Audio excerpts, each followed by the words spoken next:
Hello, everyone, and welcome to our webinar today. I'm going to start with some housekeeping notes. Today's webinar is live, and we have a few areas on our engagement panel on the top right that can be useful to you. First, I'll start with the chat area. You can use this to interact with the other attendees and chat about the topics that we're covering today. And also we have the Q&A area. This is where you can ask us questions throughout the presentation, and we'll be saving time at the end to answer your questions live. And don't forget to fill out that survey at the end of our session so we can continue to improve our content for you. And with that, I'm going to get started, and I'll start with an introduction of myself. I'm Kelly Kopek, and I'm on the product marketing team at Cvent. And I work on our products that connect planners with suppliers. If you tuned in a little early, you saw some of those videos that were talking about the exchange solutions. That's specifically what I work on. For example, our venue sourcing solution, event diagramming, and room block management solutions. So I'm going to get into it with our first slide. And today, the topic really showcases Cvent's unique perspective, and that's through all of the data that we collect and have through all of the users, the event and hotel users of our products. So I thought the topic today would be really great by compiling all of the latest and greatest data from a few recent surveys that we had in market, and also our product usage. So we can have a discussion on the market trends with an emphasis on venue sourcing specifically. So I'm going to be showing this data from 3 specific sources, and I'll kind of be jumping between all 3 of them depending on the specific topic. First, we have our Cvent benchmarking data, which we distribute through a quarterly webinar. We actually have it next week if you're interested. This highlights what our customers are actively doing with their event programs in the Cvent platform. We also have our Pulse Survey, and we publish this in partnership with Northstar. We do the survey every other month to see how planner sentiment is trending over time on a variety of topics, and we can kind of see those trends and how they're changing based on how the year goes. And then finally, we have our Planner Sourcing Report, and we do this annually. It measures trends and considerations that planners have considered when sourcing their venues for their event programs. So those are kind of the data sets that I'm going to be using to facilitate our discussion today. And lucky for you, I won't be the only one speaking, and it won't just be reading out the data. We also have experts joining to contribute to our trending topics and provide their perspective on what the data says. So with that, I'm going to bring Marshall Jones and Carrie Ertl in right now to do some introductions of themselves. I'll start with you, Carrie. Can you tell us a little bit about who you are and what you do? Hi, Carrie Ertl, Senior Sales Manager at the Grand Hyatt in Washington, D.C. My focus is major market corporate events. I've been with Hyatt for about 16 years, and I've been with the Grand Hyatt DC for about 10 years now. Thank you so much for having me on the panel today. Thanks for joining us, Carrie. And Marshall, can you tell us a little bit about yourself and what you do? Good morning, and thank you so much for including us here. I know all the folks at Prestige Global Meeting Source are excited to continue to partner with you folks there at Cvent. Again, the name is Marshall Jones. I'm Regional Vice President of Sales for Prestige Global Meeting Source based in Portland, Oregon. Been around for almost 30 years in this business, so looking forward to speaking with you today. Great. Glad to have you both. And I'm going to get started on our first topic, which is to talk about the size of events and the number of events that we're seeing. And I'm going to start with showing our sourcing volume. And like I said earlier, Cvent has a unique perspective with data because of the tools we offer to both the planner side and then the supplier side. So through our venue sourcing platform, the Cvent Supplier Network, we saw $14 billion in RFP value last year alone. So since the inception of our venue sourcing platform in 2008, there's been over $124 billion sourced through that network. And this is really how we can share a lot of the venue sourcing insights that you'll see today. So I wanted to show you kind of what that looks like in terms of the size of our network. So here we're comparing room nights sourced to the same month in 2019. So for instance, on that far left in the lighter blue, we are comparing January 2020 to January 2019. So that was before the pandemic. So you can see that January 2020 was trending over 2019. So that dark blue represents months where we were below 2019 levels. And the light blue represents months where we were ahead of 2019, like January I just told you about. So it wasn't until August of 2022, and that was nearly 2.5 years from the beginning of the pandemic, that we have consistently seen positive growth in room nights sourced. And most recently in August, we saw a 27% increase in room nights sourced over 2023, which was our best month yet. Here, if you look at the top, we're focusing on number of events. What I think is very interesting is looking at how this trends over time. So we're looking at number of events on the top, managed in Cvent against 2019. And on the bottom, you're looking at number of registrations against 2019. And you don't really have to look at the individual percentages per month, but look at those general trends. We're seeing overall customers are hosting less events. That's the red trend at the top compared to 2019, but the registrations are actually higher, and that's the bluish trend at the bottom. So this tells us that events have been trending larger than 2019. And based on what we saw in that last slide, the events also have more room nights. And we were just looking at what our volume of room nights, events, and registration looks like compared to 2019 levels. But I also wanted to show the specific question that we included in this year's Planner Sourcing Report. And we asked how the number of in-person meetings in 2023 compared to 2022. And we found that 72% of planners, they expect to hold more in-person events in 2023 compared to 2022. So through these trends, we're seeing that overall planners are doing maybe less events than 2019, but they're trending larger and they have more room nights. And we're actually seeing the events trend up over 2022. And with that, I'm going to bring on Marshall and Carrie to have our first discussion on this topic. And I'll start with you, Marshall. I'm wondering, based on your specific business, does it surprise you to see such strong room night recovery over 2019? No, not at all. In fact, we've seen about 116% growth in room nights and about a 66% growth in actual leads coming in. So it's really in line with what we've seen. It truly has been a vertical recovery.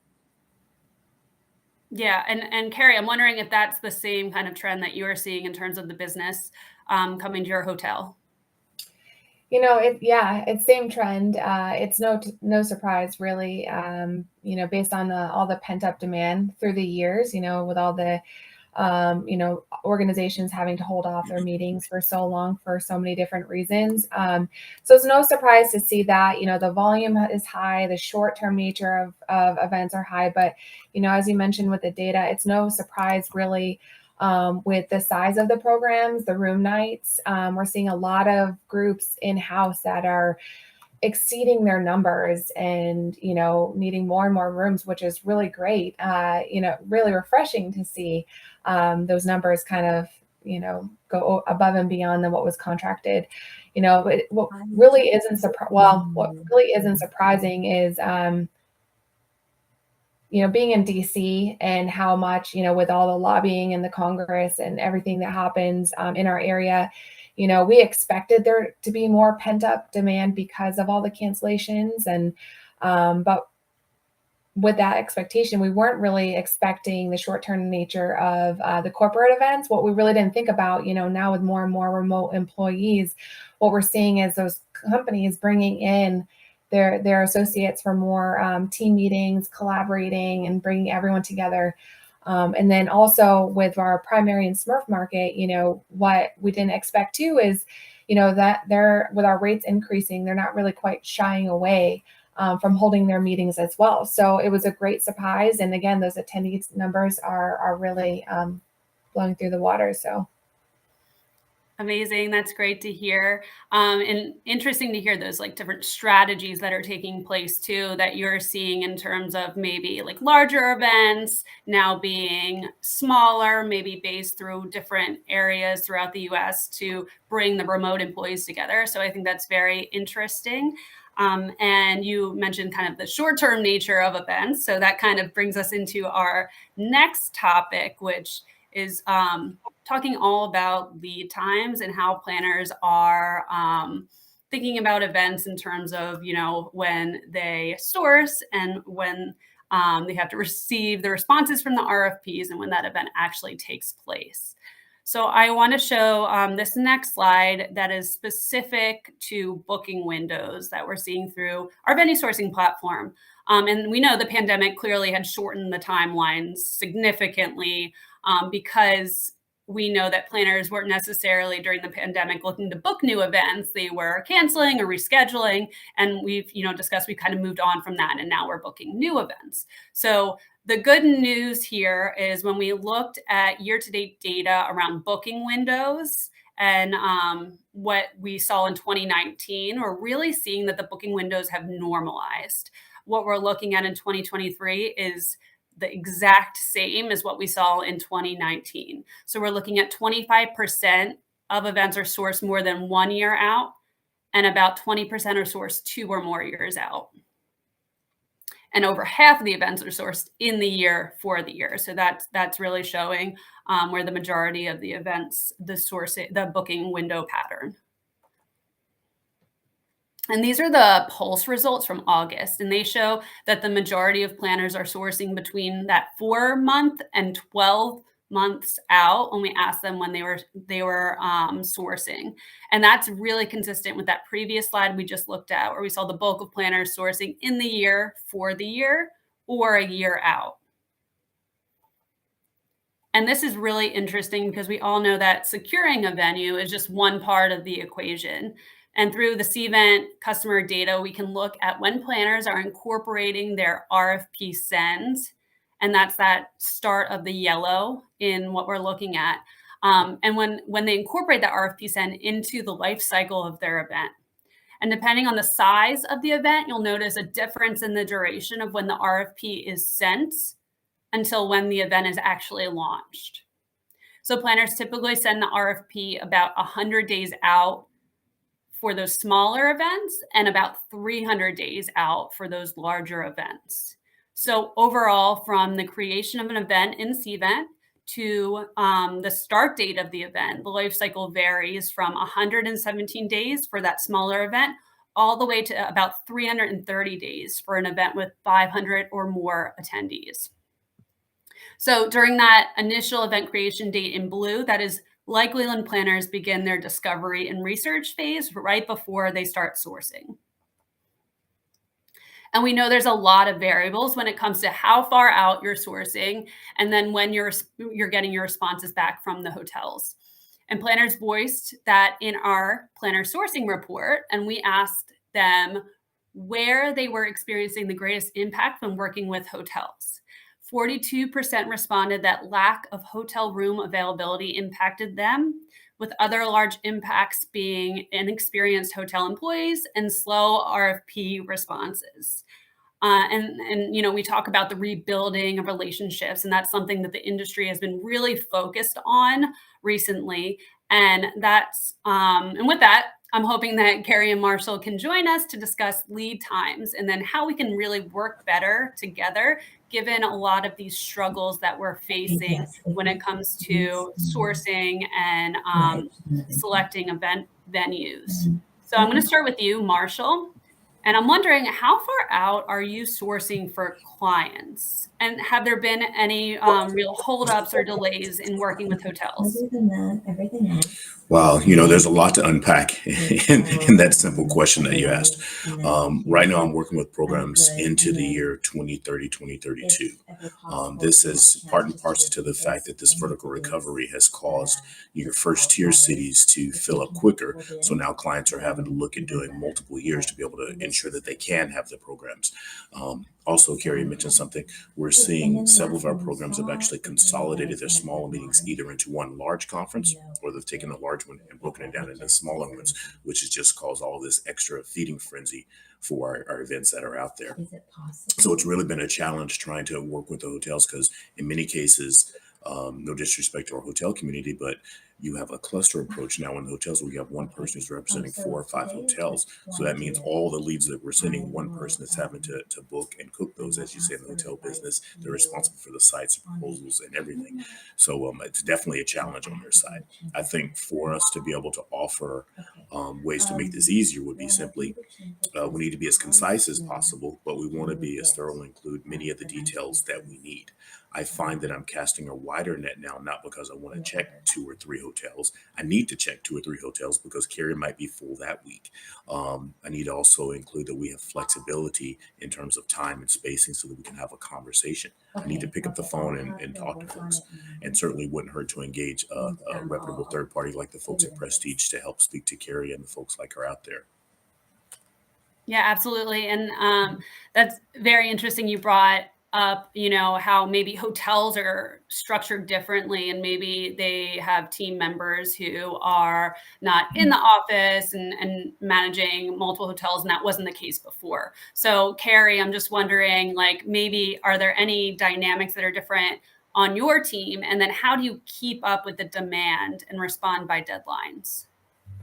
Sure. Yeah. I mean, our dynamic definitely is different than what it was pre-pandemic. And it's not because of really the pandemic. It's just kind of more life changes. So we do have, our dynamic is different. We do have a good amount of senior remote associates, but we have a really good rotating schedule. There's always someone on property to handle the sites and everything, and we all handle our own lead volume and whatnot. So we have a really great team, and we collaborate well and communicate well. For lead times, we're seeing that, that's something that we could always improve on, right? It's something that we're always focused on as a team, to just get them out faster and just be as thorough and detailed as possible. With that, to get our leads out faster and faster for our clients is just to make sure that our Cvent profile is always up to date with relevant information, whether it be virtual tour links, pictures of our spaces, capacity charts, floor plans, all the information that you need up front, because the short-term nature that we're seeing, the lead volume, people are making quicker decisions these days. So we want to make sure that, our lead times are as fast as possible, knowing that decisions are made quicker. I think you had asked about, flexibility and how we're trying to be more flexible and accommodate certain, businesses and RFPs. Just to share with everyone, our team daily, we meet, to collaborate about new business as a team. And that includes a lot of our big, heavy decision makers in the hotel: general manager, director of revenue, director of sales. So everyone is working together to come up with the best educated decision on, bidding out on a piece of business. So, it's a lot of brainstorming and, again, collaborating on different ways, how we can be flexible, how we can be creative in order to win that business. Some other areas too, that we're trying to be flexible is how it has, as a whole, has short form contracts. So for those short-term programs to, be able to kind of quickly get them locked and ready to go. We have short form contracts that are seamless and easy to execute together. And also we are, trying to be flexible in those areas for those short-term programs. Maybe we can be a little bit more flexible with attrition or concessions in order to, make those quick decisions together with our clients and get that on the books. That's great. Yeah. Thank you for telling us a little bit about those strategies. And I think we're going to get into a little bit more of that when we dive into venue sourcing considerations. So when we think about the number of destinations considered, we can actually look at our data in Cvent and see the number of destinations that are considered when planners are sending RFPs. You can see here that 75% of RFPs are sent to one single metro area, 10% of RFPs are sent to two, and 15% are sent to three or more metro areas. So 25% of the time planners are considering two or more destinations for their event. And, Marshall kind of discussed, the need to cast a wider net, and that will be a theme throughout some of these data slides. And what locations are planners considering? You can see here where planners are sourcing from on the left and where planners are sourcing to. And this is in the US. The results are all over the place. We're seeing that planners are sourcing locations all over the country, with the Southeast getting a larger share proportionately of the business. When we did an analysis earlier in the year of top destinations, we saw that the Southwest, inclusive of Dallas, Austin, and Phoenix, were kind of neck and neck with the Southeast, inclusive of Orlando, Nashville, and Atlanta. I love this slide because I think it gives us a little bit more insight into that typical RFP send. So in 2023, a year to date, 11 venues are typically copied to an RFP, and planners are expecting a response anywhere from 1 to 4 days after sending the RFP. So on average, we see that 5 venues will bid on that business. That's the green hotels or buildings. And 4 venues will turn that RFP down. That's the buildings in red. And 2 in the white will not respond. So in many cases, that might work out for the planner and they may get a qualified venue for their event. But a lot of times planners don't have enough responses. And we're seeing that 36% of the time, they'll have to resend that RFP to a whole new set of venues and potentially have to start that process all over again. So I think that's a good spot to bring our panelists back in. And Carrie, I'm going to start with you. And we're talking about those planners having to cast a wider net in order to get what they need out of a venue. So what can planners do in that process to ensure their business is prioritized? Sure. Yeah. And that data is interesting because, being in the DC metro area, first tier city, I see that we are in that mix of, multiple cities being sourced because I, again, handle the corporate market. And a lot of the times is, really they're looking for those specific dates and they're casting a wider net just, because it's based on maybe the CEO's calendar or what it may be. So DC is definitely sourced a lot. And, and as Marshall had mentioned, what can help the hoteliers, in responding and making sure that the business is prioritized is just being transparent, put as much information as you can as possible in the RFP up front. That is so helpful. I'm definitely a person that has a lot of questions. I want to know more. I want to know what your vision is. I want to know what's important. I want to know what you need in order for us to win the business. If you are able to share budgets in regards to room rates, food and beverage minimums,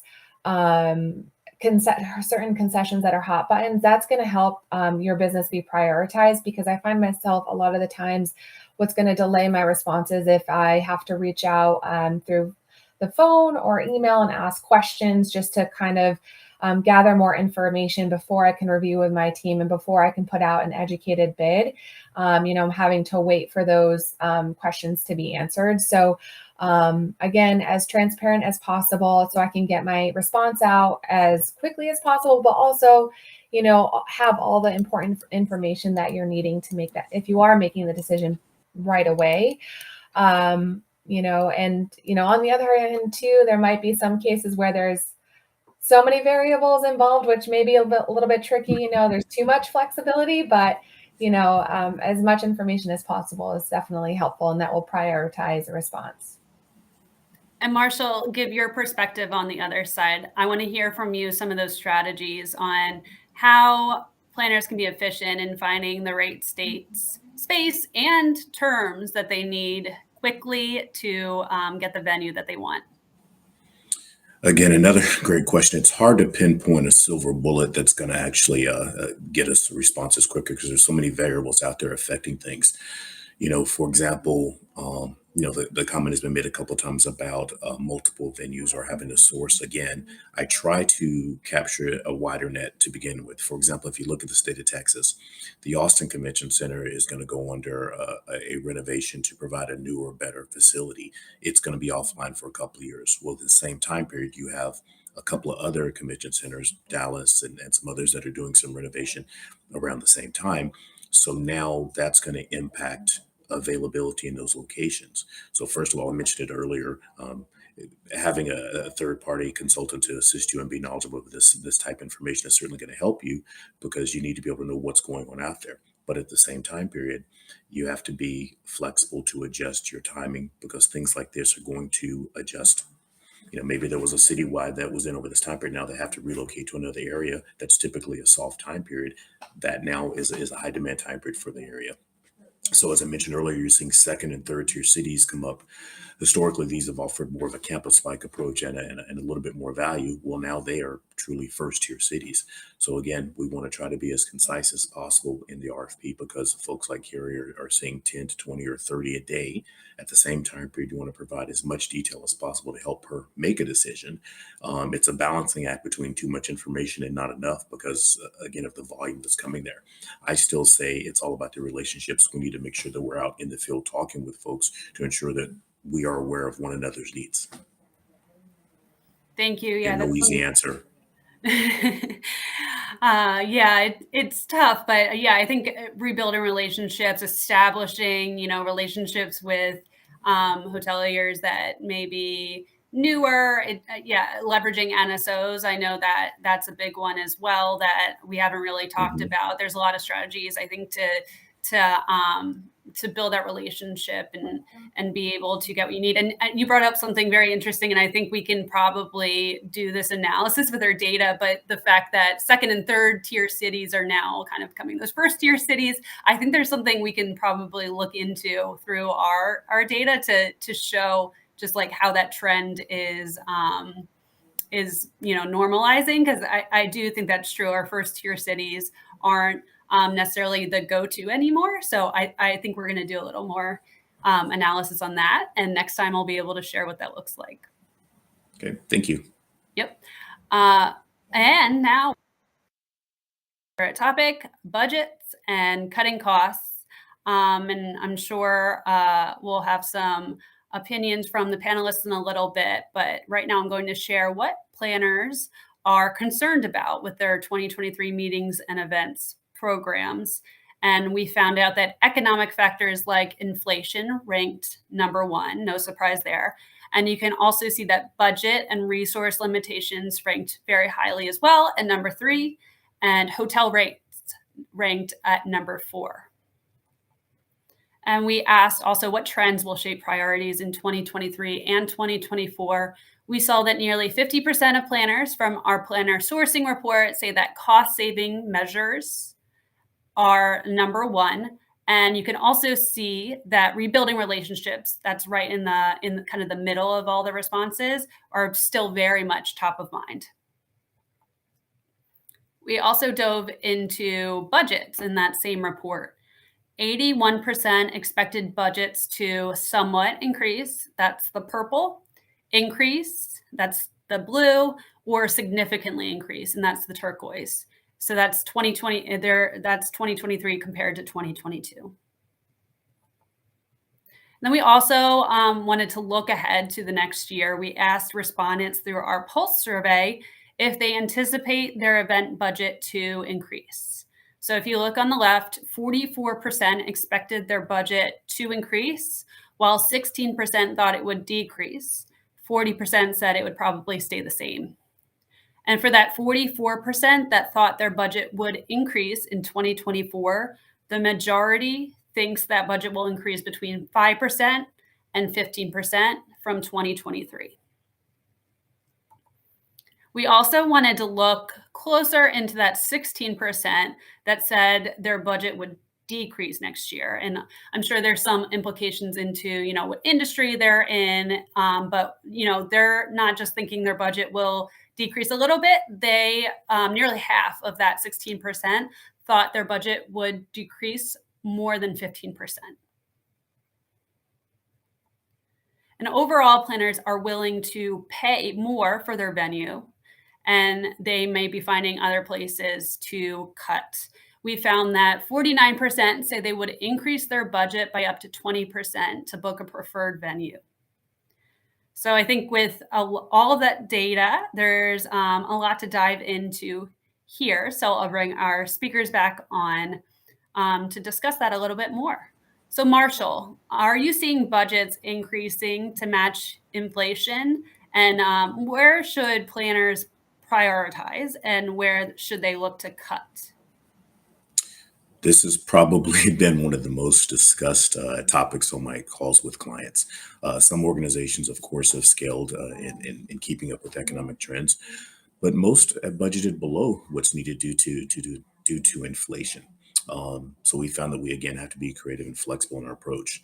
A GM that I worked with years ago always said, for a deal to be good, it's got to be good for both parties. So this means that we're engaging hotels a bit more, so that both their budget needs for profit and the client's needs for savings on an event can come together.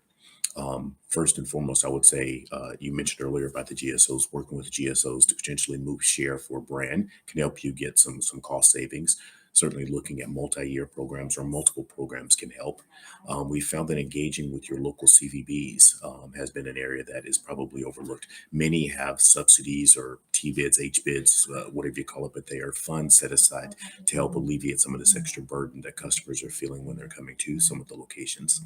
I encourage my clients to go to bid on their audiovisual. For example, there's sometimes there's some funds that can be freed up there. And then lastly, working within the organization for sponsors, you may find an organization that'll jump at the chance to sponsor one of the events. Perhaps it's a meal function, cover the cost of badges, receptions, even the shuttle transportation. So again, there's no one way to skin the cat, as they say. We just have to be creative and look in all the different areas. Absolutely. And Carrie, with room rates rising and really, Marshall mentioned AV, but it's really all costs rising, F&B as well. Has anything changed on property to accommodate those cost concerns? Sure. Yeah. As you mentioned, it's all costs, food and beverage, labor costs, rates, everything is rising. And, to be honest, I personally don't feel that our approach has changed as much. We kind of look at it as, we always look at a piece of business as the big picture, right? If we have all the information up front, it's helpful for us because we can be creative, we can collaborate as a team and with our clients on where we can best accommodate the needs of our clients. If we know right away, rate budget, that's something that we've always done in the past and we'll still continue to do. If we know that their budget is, a X amount and the dates that they want happen to layer over one of the largest citywides in DC, I can quickly go back to the client and say, hey, I know you just sourced this. I know your dates aren't flexible, but I just want you to be aware there is a very large citywide, so availability is going to be tough and your rates are going to be high. If you truly need a rate around this budget, I would suggest considering this week. So we've always done that. And again, we'll continue to do that, is just offering alternative solutions. Again, in those daily meetings that we have, we talk about that, although we can't accommodate, a Tuesday check-in, what about a Wednesday check-in, and this will also get us that lower rate. So we love providing those alternative solutions to our clients, and of course, putting our heads together and being creative in other areas is something that we're always doing and working on, whether it be concessions, tell me what's most important to your program. How are we going to earn your business? And, we can come up with some solutions on, how to put out a bid that will hit the bottom line for you and, ensure that you're comfortable and confident with having the meeting. I love those ideas, and it sounds like really working with the planner to understand their priorities, and then giving them all the information you have to make them to give them the information to make the best decision. So that's great. Really love how you're prioritizing those relationships for sure. So the last topic I wanted to get into is it's kind of a new topic for our surveys and the data that we provide in particular. We included the topic of AI in our latest Pulse survey, which just happened in August. And we do this with Northstar every other month. So we're going to be checking how this is trending over time in the coming months as well. And I'm going to show you what planners are thinking about AI in events. So we asked if you or your organization have used any AI platforms. We saw that 44% said yes, 37% said no, and 19% are planning to use it very soon. So kind of split whether we're using it or not using it yet. And when we asked if AI would assist specifically in planning events, 32% said yes, 20% said no, and 48% said they're not sure yet. We also asked some additional thoughts around AI, and overall, planners are thinking positively about AI. 38% think AI will change their profession, but not necessarily change their job. And 25% think AI will change their profession and the way they do their job for the better. And I wanted to include this topic because at Cvent specifically, we're prioritizing efficiencies across our platform, not just for planners, but for marketers and for hotel users. And AI is a big part of creating those efficiencies. We've incorporated a writing assistant into our event products, and that gives our users an easy to use tool that helps them save time when creating events. And even we're talking about RFPs and our venue sourcing platform. We've added AI into our Cvent supplier network, and that can help you craft RFPs more efficiently. We're also looking to do this on the supplier side as well to make the process of responding and bidding on business easier with those proposals. So I wanted to ask Marshall and Carrie your thoughts. What do you see with AI right now? And what are the benefits you're thinking for using AI in the future of events? Sure, I'll start. So for me, I'm seeing a lot of clients use it for data analysis and insight. So this helps us predict which courses might be the things to offer, which area to focus on for an event. Certainly, you're seeing it with chatbots and virtual assistants who hasn't logged in on the site and been given a chatbot to help guide you through the site for things. At the same time period, you also are able to see some recommendations as a result of either courses and things that you've done or areas of interest that you may have based upon your profile. The chatbot can make recommendations for things. More internationally than in the US, I'm seeing facial recognition being used for things such as registration checking and things of that nature. You already touched on event marketing and content creation. And then who didn't during the COVID time period work in some type of an AI virtual reality space, whether it was a classroom or a fictitious trade show? And sorry, go ahead. Carrie, any thoughts? Being on the hotel side, we haven't really seen too much of it being used on our end, but understand the importance of being knowledgeable and comfortable, as technology is ever evolving. I feel that in hotels, the area that most likely would first come to would probably be their revenue department. Helping streamline the process of pulling rates and all the information that we would need on a daily basis to make our educated decisions, pulling information from maybe our competitive set, what they're selling, maybe, what was paid years prior. Does it lay over citywide? Is it near a holiday? So all the information, I can see it going in that direction. But, I don't see it really taking over too much of our, position, because the importance of face-to-face and networking, connecting with our clients is definitely here to stay. Amazing. I appreciate your thoughts. And that is our last topic for today. We were all over the place. Thank you for joining us and going with my idea to kind of gather all of these insights together and try to have a cohesive conversation. I appreciate it. Marshall and Carrie, you were great. And now we're going to get into some of the live Q&A that I see there's a lot of questions here that our attendees have asked. So with that, I'm just going to go with the first one, and it's actually showing on the panel now, which is great. Are the trends you described geography specific, for instance, different in Europe versus North America? I did focus on just the North America data for this presentation. Now, the Cvent Supplier Network is a global platform for sure, and Cvent caters to customers across the world. But the majority of the business is focused in North America, and that's kind of why I had those data trends in there.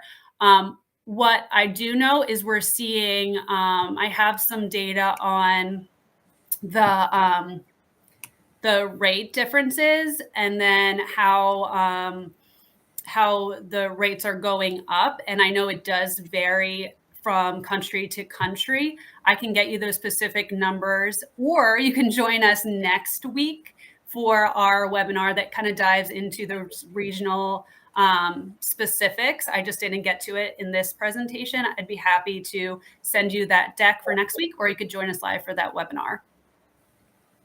I'd like to add that I am seeing second tier locations in Europe, Asia, and other places come to the front of the line because, again, the first tier cities are also getting booked, just like what we've talked about here earlier. So for us, the trends have been the same. Yeah, agree with that. I'm going to go into the next question, which might have similar responses. Do you think does state politics play a role in where? Oh, sorry. No, okay, this one. Do you think the geography sourcing choices have anything to do with the pandemic impacts of the pandemic? So I think that kind of goes into what you were just saying, Marshall, if you want to elaborate. Sure. As we said, we saw coming out of this a vertical recovery. And so several of the first thought cities were booked.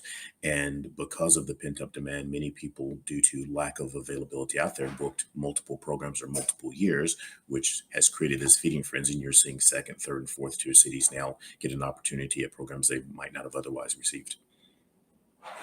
And definitely that's due to coming out of the pandemic. Yeah. And what about you, Carrie? Do you have any thoughts on maybe business that you're getting post-pandemic that you didn't necessarily see pre-pandemic? Are there anything that you noticed with the programs you're getting? You know, I haven't really noticed a difference. As I mentioned before, I have noticed in my market, which is completely different than our clients sourcing DC for association meetings or, the government meetings. For the corporate market, it's always really pretty much been the same. The importance is the dates, rates, and space for the corporate market. And there's not a lot of flexibilities with size of ballrooms and specific dates. So DC is always going to be sourced, maybe not selected, which we would love, but I see it being pretty similar from before. Great, thank you. I'll move on to the next question. Do state politics play a role in where planners and their organizations book hotels? I'll let Marshall, do you think you could answer this one? Absolutely. I have a couple of clients who are actually putting their money where their mouth is. They've written things into their RFPs to ensure that we are able to find a state or a municipality that walks part and parcel to what they believe in terms of their corporations or organization. It's one of the first times I've ever seen that happen. And, right now we're in the middle of a few tense discussions as it relates to business protocols. And I agree. I see the same. Very interesting on my end. Okay, I'll move on to the next one. Based on the 2022 and 2023 data findings, or just on the speakers' experiences this year, what annual increases do you expect for 2024 costs? If I knew that answer, I would also Yeah, come up that's with the fine. 6 numbers for the lottery. I mean, there's so many factors that impact this. I mean, we came into this year with a, supply chain issue. Then you fall into a labor issue, and health and welfare and these other items that impact hotels and cost structure and so forth. So that is a very tough question to answer. It's also going to change by geography. I'm sure there's some better expert out there that might be able to Yeah. to best answer this, but it won't be me today. I'm so sorry. No problem. You did great. Next question. What do you think is causing the positive growth to the room night sourced in 2023 compared to 2019? I'm intrigued to see it be higher than pre-pandemic numbers instead of being on par with it. And that's very interesting too, because the numbers are so much larger. And then I know, Carrie, you mentioned to me that you're seeing attendance also skyrocket, like planners not not having a large enough room block or having to reevaluate exactly the meeting space that they contracted. So what do you guys think is up there? What's up with the larger room nights and attendance? Yeah, it definitely is. Oh, sorry, Marshall. I'm seeing a lot of my groups, especially right now, coming up in September and October. We're executing addendum after addendum because of the need to continuously to add more rooms, which is great if we have the availability. What was interesting, and I haven't shared yet, is that our in the year, and this will hopefully answer the question, our in the year for the year numbers almost doubled from 2019. But you also have to remember that the reasoning is that most likely is that there was less on the books when it came down to booking them. So if that makes sense, that could be a reason why we're seeing those numbers a little bit higher than 2019.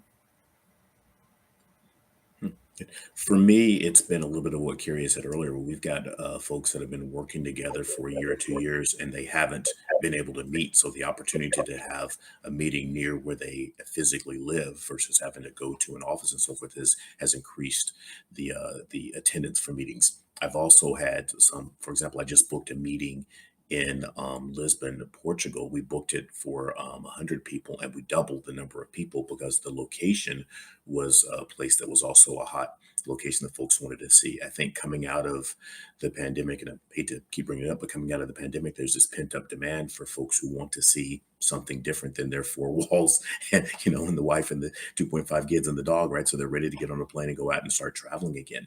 At the same time period, I've got one company that has doubled in size in terms of membership for their meeting. Excuse me, one organization that's doubled in size of membership, and I've got another company that's hired 35% more employees due to keeping up with demand coming out of this. So I just think all the factors involved point toward this to continue. As I said, we've seen 117% growth in room nights year over year, and that's 23 compared to year end for last year, 22. We're only in September. So I expect it to be almost 120% growth by the time I get out of this year. Great. Thank you. Thank you both. Next question. Are budgets not just increasing due to inflation and rising costs rather than increased event spend? Can either of you take that? I don't quite get the question. I mean, certainly increased costs and inflation, the pricing for things is going to cause the budget to increase. I think everyone plans for things to cost a little bit more next year than they did this year. I just think that this year it's been a little bit more than what either side has anticipated due to the reasons that we've discussed earlier. I agree. Yeah.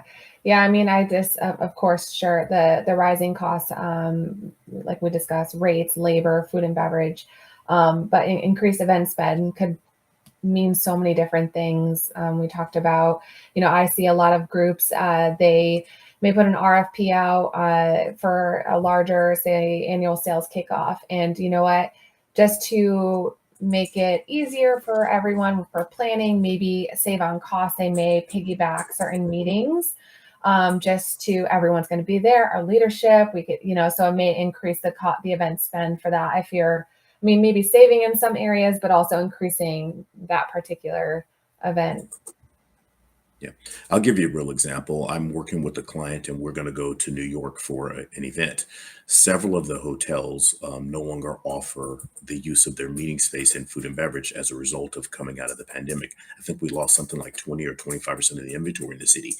So because the hotel that we ended up booking doesn't offer meeting space and food and beverage, they now have to go off property to another facility, whether it's Cvent or some other private club or what have you, to have their meeting. Well, that's an additional cost than what would be budgeted, because without offering the rooms, you're not getting the discount on the meeting space and the other items. So you're now paying for rental and food and beverage, whereas before you could have at least alleviated the cost of the rental. Great example. Last question that I'm seeing right now. So if you guys have any more questions, add them in. We still have a little bit of time left. I'll read out this last question. Are speakers finding Europe shifting towards US hotel models with guaranteed bedrooms, as well as estimated numbers as minimum guarantee and room hire required to secure a venue? I want to say no, so that those folks listening from the European hotels don't follow suit. But to be honest, yes, we have been seeing that. Anything from your perspective, Carrie? No, sorry. No. Okay, well, lots of great questions. Appreciate it. We've been able to facilitate additional conversations and expand on what we presented. Any other questions? This is your last chance to get them in. I'm checking it out right now. If they come in, I'll give you guys a second. Appreciate the participation. We love getting questions rather than just sitting here and ending early. So we almost went the full hour, which is fantastic. Oh, we have one more. Have hotels changed to no room rental with a larger overnight block as opposed to food and beverage? I can jump in here. I guess we haven't really changed so much. If we look at the big picture, we look at everything, right? We look at rooms to space ratio. Our hotel, we have 897 guest rooms, but only 42,000 square feet of space. So definitely not as much as we would want. Everyone always wants more space, right? So we have to look at the whole picture of how many guest rooms you have on a peak night versus how much space are you using. And then also, what are your food and beverage events? What's your spend? Maybe what have you spent in the past? My goal personally for my groups is not to offer rental. I hope my boss is not on this webinar, because, I understand that, you'd rather feed your team, your guests, versus paid rental. So if all that makes sense, then, definitely waive rental.